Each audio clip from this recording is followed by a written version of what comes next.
Welcome to Take 5, your 5-minute inspirational message from Solid Rock Dorada. Today I want to talk about a character in the life of Elijah. Now, we've talked about Elijah before. We've talked about his confrontation with the false prophets of Baal, how he, on Mount Carmel, he called fire down from heaven and turned the hearts of an entire nation back to God. But later on, in 1 Kings chapter 21, we find Elijah cropping up again, and it's again in connection with King Ahab and Queen Jezebel. And it's to do with Naboth's vineyard, that Ahab went to try to buy a vineyard from a man called Naboth. And basically, King Ahab wanted it as a vegetable garden. It was close to his royal palace.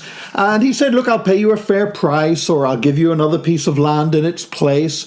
And Naboth said, no, this is my ancestral land. This was handed down to me by my fathers, and it would be wrong of me to let it go. So sorry, King, I can't sell it to you. And then Ahab went back to his palace, and he went into a right royal sulk.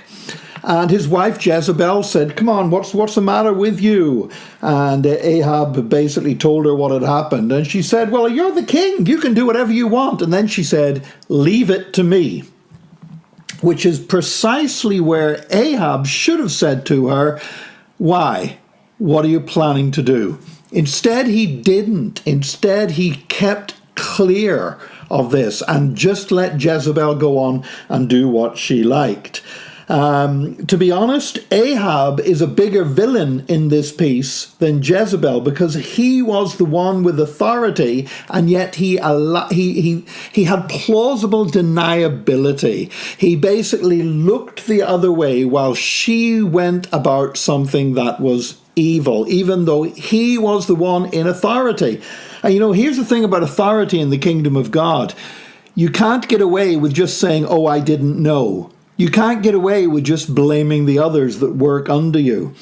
Authority means that, as one American president had in a plaque on his desk, the buck stops here. In other words, if I'm in charge, I take the blame for what goes wrong, whether it's my fault or not. And anyway, Ahab, he just kept quiet, and Jezebel went about, and what she did was she set up a banquet that Naboth was invited to, and then some false witnesses made untrue allegations against him, that he was subjected to a kangaroo court. He was found guilty and stoned to death. And then Ahab was able to go and take possession of his vineyard to become the royal vegetable garden.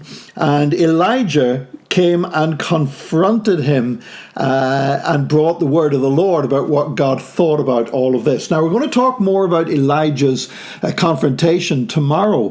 But what I want to get down to is this. It's this idea that we can absolve ourselves of responsibility by blaming somebody else and looking the other way, or by having somebody else to do our dirty work for us.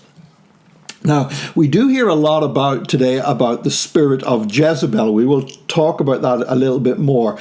Now, it is important to note that the Bible does not mention anywhere the spirit of Jezebel. Now, that doesn't mean there isn't a spirit, a demonic spirit that was motivating Jezebel, that also motivates people today.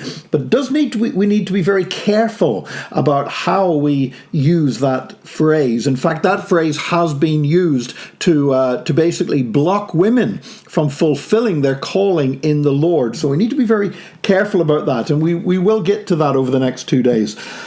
But the point here is this: plausible deniability is a fiction. Some years back, there was a controversy in the Australian cricket team to do with ball tampering. Basically, one of the players was using sandpaper on the ball to alter its flight in the air and gain an unfair advantage. And there were two cricketers that got together and basically cooked up this scheme between them.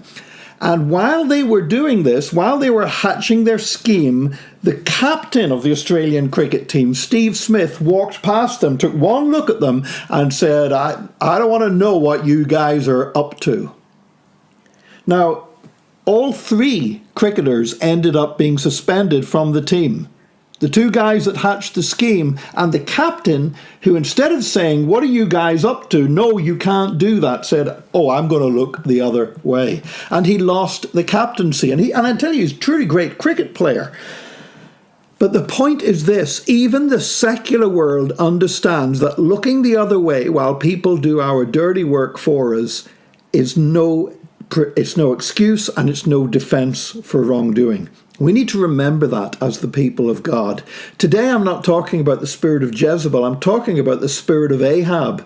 I'm talking about those in the kingdom of God, born-again Christians, who will allow somebody else to do something dishonest on their behalf. They might look the other way while a tradesman cheats on the tax to do with a job that he's doing for them.